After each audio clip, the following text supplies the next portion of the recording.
everyone calls on, the one who gives advice, the one who shows up, the one who keeps going no matter what.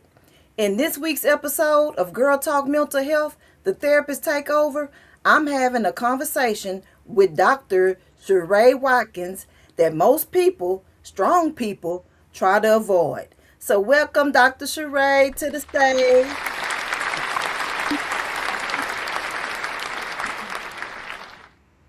Welcome, welcome. Tell the audience a little bit Hey. about you. Sure. I'm Dr. Sherra Watkins, born and raised in Salem, North Carolina, but I currently reside here in Salt Lake City, Utah. My background is in public health, and also I'm a triple licensed therapist. And so my role has been centered on what we call healing centered leadership. How do I help individuals and also corporations create policies and also interventions that center holistic care and identity formation? Okay, that's a lot in one sentence. Now, what you said, a triple what therapist? I'm a triple licensed therapist, so my core No, training, yes, no, is explain it because I multiple ones. explain it to me. Say what? So my core training was in rehabilitation counseling. So I'm a rehab counselor by training. So I have my CRC, and I'm also licensed in mental health and also substance use. Okay, well, educate me, child, because I think I'm just not knowing about the doctor. Maybe I did, maybe I didn't. I'm glad you put it there so I can appropriately address you. All right, ma'am, you ready for this conversation today? I am. Okay, so what does it really mean when someone says they're the strong one, and what are they often hiding beneath their strength? That's a great question. Typically, when I hear someone saying that they are the strong one, it means that you are the one that people count on. You are the one that people come to for the solutions. However, it does have a other side. It's the one when you are looking for resources yourself, you may or may not necessarily have that support. And underneath that strength, we have to ask ourselves, how are we expending ourselves to be available to everyone to provide them with that space and those solutions, which can leave us with exhaustion, grief, also a sense of resentment that we may have for other people. And so we have to realize that many strong people also are high functioning. We are the ones that have great coping skills and the ones that are overachievers. However, that's not just a personality trait. I like to remind people those are traits that we carry in our workspaces and sometimes our homes and families. However, we have to go way beneath that and understand that the role that we show up for people should have some boundaries surrounded by it, and what I like to call rules of engagement. That's good rules of engagement. What are Mhm. some typical rules of engagement? Educate the people. My favorite rules of engagement is that if you are going to be a source for solutions or even just a think tank for your friends and even coworkers, asking them to center the truth of requesting permission to have access to you. Asking you, are you available? Asking, do you have time and space? Asking, do you have the bandwidth? Because sometimes you don't. And people oftentimes will take you for granted when you have those great ideas and solutions. And so they just come in and automatically dump without considering where you are in that current time of day or what you may be navigating in that week. That's good. They're asking for permission because, yeah, if you don't set up those boundaries, people just start blurting and asking, and you just start doing and doing. And before Yes. you know, you under the ground. So Hmm. what I want to ask, because it kind of like takes a while for stuff to build up. Like what's some timelines? And it's not a trick question or nothing like that. I just Hmm. want people to visualize this thing. Hmm. What is like the timeline for a strong one to finally, uh, get to that place of overwhelm where they can't take all of the things anymore? And I think that's a tough question, though, Virginia, because what I've seen in working with a lot of women, typically historically marginalized women, is that we may have the tools to identify when we are well or unwell, or even when we're stretched thin. And so the first thing I would tell you is that have you did an evaluation of really understanding what your baseline is? How do you function each and every day? And I asked this question just last night with our Black Student Union. I asked them on any given day, if you had a scale at 1 out of 10, what would you show up as? Zero being, down and out, completely stretched. We may need some hospitalization. And 10, you're happy, go lucky. And they were like, I don't know. And many of us don't know what our baseline is. And so we don't know when that thermometer goes up and down if we are actually well or unwell. So we need to start there and understand who we are and be able to have that baseline. So when things begin to shift either left or right, we can say, this is the resources that I need to get back to my place of baseline. And so that's the place first way that I would answer your question, is that we need to understand, what tools and identifiers are we using to audit ourselves on a daily basis, so we can recognize what we do have capacity for and what we don't. Yeah, that's good. That's self assessment. Because people, I tell a lot of my clients, like, you cannot be scared of yourself. And a lot of No. times they don't know what's Mhm. going on or their baseline or boundaries and when they've been too strong because they keep Mhm. running from their own selves. Yes. And I nobody so has to agree. know you doing this. People think, oh, Mhm. if I recognize this in me, if I know this about me, this such and such gonna see it, they gonna know. No, they don't, unless you tell any Yes. business. Yes. So yeah, you just pay attention. Know you. That's the number one rule. Mhm. Is know thyself. Absolutely. So why do you think so many high functioning, successful men and women struggle Mhm. with vulnerability, even in safe relationships? I believe that it actually starts off at home. Like, what was home life like for us when we first started off, growing up in various different types of home life, where we may have one parent or two parent homes, and then we may even have been raised by extended caregivers or even the foster care system.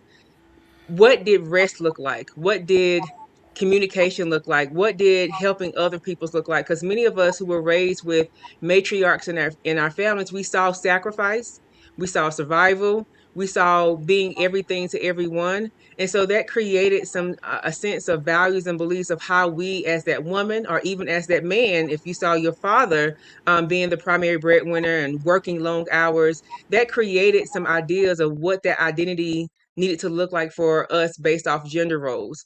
And we began to either do a couple of things, three simple ones. Number one, either we mimic exactly what we saw. Number two, like, I don't want to be that. And so we go the exact opposite end, and we create this new identity. And then sometimes we do what we call that audit of our own values, which is, I like these types of things. I saw my mom rest. I saw us go to church. I saw us spend time together.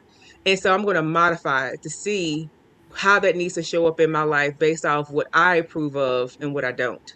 That's good. That's some good information right there. Yes. So you should fall in one of those three, but know where you at anyway. Exactly. So what are the emotional and psychological consequences of always being the strong one others depend on? I remember thinking about this question when you posted, and the first thing that came up is feeling like you're emotionally invisible. People who are often the strong ones show up, and they show up in great ways for other people, that the invisibility that they may have emotionally is, well, when will someone support me? When are people going to be there for me? But we may not have necessarily given them the language or given them reason to even ask that question. And so the consequences can be very deep. We can lose touch and start creating dissension with those who are close in your circle, families and friends. But I think one of the most hardest part is asking ourselves that bandwidth question. What do I need if I'm going to ask for people for help? I need to make sure I ask what's their capacity, but most importantly, if I have to lead them because I've always been the strong one, let me tell them what I need. Do I need them to be a listener? Do I need them to be just a person to help me to compare and contrast and think of some different types of options? But most importantly, when we look at that evaluation, letting them know that sometimes the need is just to be present and you don't need a solution. And so that's what I think some of the emotional and psychological consequences are, is that if we're not pending towards that numbness and irritability, sometimes it may feel like emotional invisibility, which can once again be portrayed in different types of behaviors. And so we have to go and ask ourselves, how do I need people to show up for me? So that way we won't spiral when we are the strong ones and find ourselves dealing with anxiety or depression or even anger.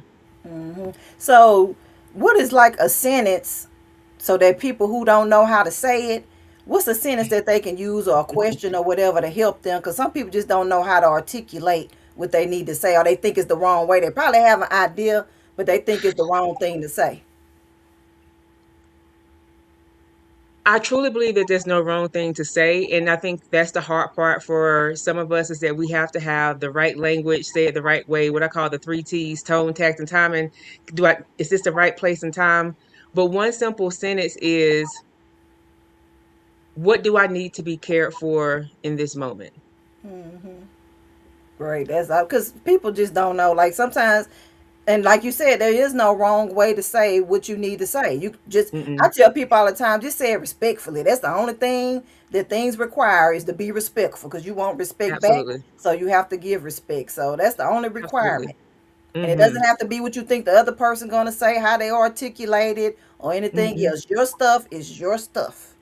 It's And yours. Virginia, that's a great point. I think we are so focused on the solution sometimes, and are we saying the right thing, that we forget the moment of just say it, kind of like that Nike commercial, just do it. And Hmm. we can always go back and make amends for sometimes not saying it the right way, but being silent versus once again having the opportunity to fix, repair is two totally different types of pathways. We always have the opportunity to show up differently and also atone if we overstep or we miscommunicate in a different way. Yeah, that's good, right? So once they think about it, be like, oh, I should have said it this way, or I should have did it that way. You can always Hmm. go back and correct it, as long as you have already initiated Yes. the sentence or the demand or the request, and then go back and set the tone the way you wanted to set it. So good, that's some Hmm. good stuff, girl. Come on now. So I think this is a great time to have a little commercial break so they can think about all of those nuggets that you shared with them just now. But I want Hmm. them to also be honest and think about this while we on the break. When was the last time you had someone to lean on? So think Mm. about that. And then when we come back, we'll finish off this second half of Girl Talk Mental Health with Dr. Sherra. So stay tuned for the second half. Welcome to the Girl Talk Mental Health. Girl Talk Mental Health dares to go where others won't. We unpack the hard truths about mental health, dissect trending topics, and challenge the stereotypes and stigmas holding us back. From navigating the 6 dimensions of wellness to redefining social norms, this is more than a discussion. It's a revolution in how we care for our minds and souls. Ready for bold, honest conversations that spark change? Let's dive in. It's time for Real Talk with Real Impact.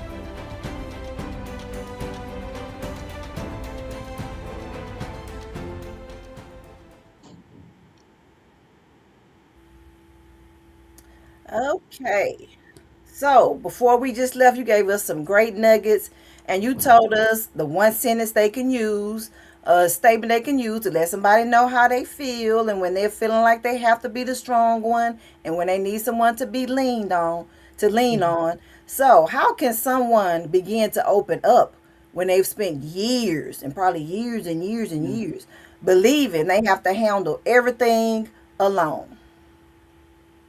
It's really just challenging that belief of why they feel that they have to be the strong person and be everything to everyone, and also even hold everything to their chest. Like I'm the only person who can solve this. I'm the only person who can get this done and make things happen. And it's going back to what I already shared before. That audit can be so important. One piece of that audit that I often share, especially with men and women, is that sometimes we're given unwanted gifts as values and beliefs. It's those things that were either directly spoken or unspoken by our family members and community that says you are supposed to do this. And so one of those off things is that as women, we have to care for everyone. As men, we have to provide for everyone. We have to show strength, or for women, we can't show emotions, and vice versa. And so when we begin to open up and do that audit, we can say, no, that's not the gift that keeps on giving. I'm giving that back. That no longer serves who I am and where I'm trying to go as far as redefining what is the best version of me. And it's really identification matters. I give a couple of questions that I share with my clients. Number one, does this still hold value? And if it does, we can honor and we can say thank you for still, once again, providing us from past to future. Number two, with that revision, why do I need to revise it? So I can really understand, because we know it takes a long time to make some behavior changes. So if you're going to revise something, you got to be able to make that connection, so that way when you implement it, you're less likely to lapse and relapse back into old behaviors. And then my last question, can I be vulnerable? Do I have people, places, and things that have shown me through behaviors and actions that I can open up and share? And then lastly, with that third question, what's the one thing? What's one thing that I can begin to share with at least one person, because it gives them something tangible to work towards. It's not sharing and open up the whole pot. It's just one thing. Who's that one? What's that one thing with that one person that you can say, I'm going to test it out and just see how it goes? That's good. And so you mentioned vulnerability, and we've mentioned more vulnerability a couple of times. So, Hmm. so people won't think they're strange and unusual and odd. What are some symptoms and signs of vulnerability that they should be normalized and okay to have as the strong person? It is okay to question, can I be vulnerable? Has there been past instances that a person has shown you that they can't be trusted, and so you can't show up and be authentic, and that you can't share because your business going to get back out and come right back around to you, or someone else will find out. And so sometimes we do, as the young people say, have some receipts that tells us, no girl, this is not something or a person that you want to confide in. However, we need to be able to say, is this person trustworthy? Have they shown me any signs of which I can't be vulnerable? And then flipping it on ourselves, what's preventing me from being vulnerable? And once again, saying, okay, well, how do I need to change in order to say that not everyone or everything is bad for me? And so when it comes to that vulnerability, it's so important to determine what are some of the identifying characteristics that we look for to show us that this person can be trustworthy. And I think sometimes we get so lost of, I've known this person a long time, or this person has has helped me and given me money or given me a place to stay. And so some of those rules doesn't necessarily equal to vulnerability and safety. What's your rubric to determine that? Right. So mentioning rubric, let's have a little quiz, okay? For the strong one, is crying vulnerability or weakness? It's vulnerability. Okay. Is not being able to get out the bed for 2 weeks vulnerability, or they need to seek some therapy or professional help? By week 2, we need to get some help. Okay. Well, that's the end of the quiz. You passed, girl. You passed. Okay. So, from a faith and healing perspective, what does God say about vulnerability, and how can we trust Him while learning to trust people again?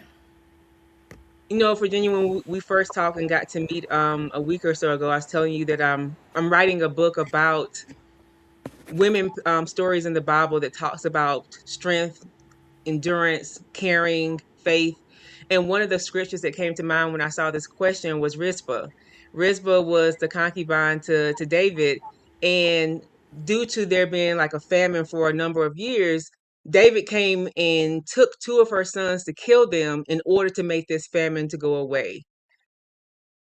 When I remember reading that story of Rizpah, she, once her sons were killed, she went and stood at the mountain where their bodies lay for months, protecting them and covering them until David did the right thing and buried them in the family vault. To me, that's what vulnerability is when decisions are made through no control of our own. We still show trust and faith.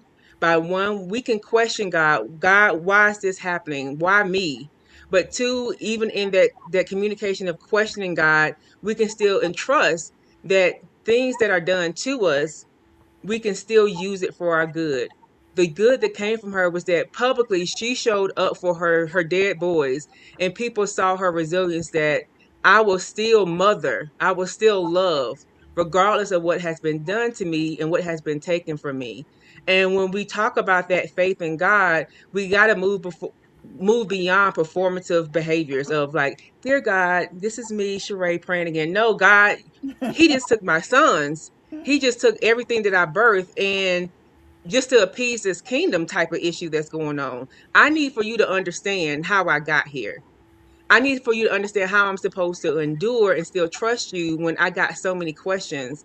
I think the most hardest part, Virginia, growing up in the South, is that we were taught a lot of tradition and performative measures, but we wasn't taught about relationship. And relationship is so important when we're talking about vulnerability. How do we trust people? Because trusting people and trusting God is two different things. God is infallible. People have issues in simple words. And so, but God can give us discernment of how do we take those tenets that he has provided in his word and that he's provided through other people when we go to school to learn about those skills, and say we can combine those two things. We can trust him and question him, and we can once again question people and have discernment. Because people change. God will never change. He gonna always be the same forever, ever, ever, and ever, ever. Even I say it myself, like I change too. Like one day, Mm-hmm. I'm human, so sometimes I might be in a good Yes. mood. Sometimes I might not be in a good mood. Okay, but God gonna always be constant. That's the one constant in this world. Yes. I love that you use human, because I think oftentimes when we have the strong people or the people who are successful, we don't see their humanity. That there are days when they're not okay, days where they're not well, and days when, you know what, guess what? They're angry, they're gonna cuss you out for no reason, but they will come back and, make those types of um you know um amends to you. And so I think that's important for people to realize that even the strong person, you once again have moments of weakness, have moments of strength. But most importantly, we have to see them as human beings too. Absolutely, they have to see themselves as human beings first of all. Yeah. Exactly.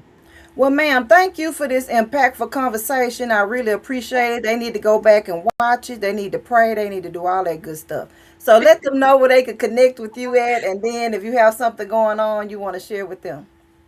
Sure, you can connect with me. My website is sisterwells.org altogether.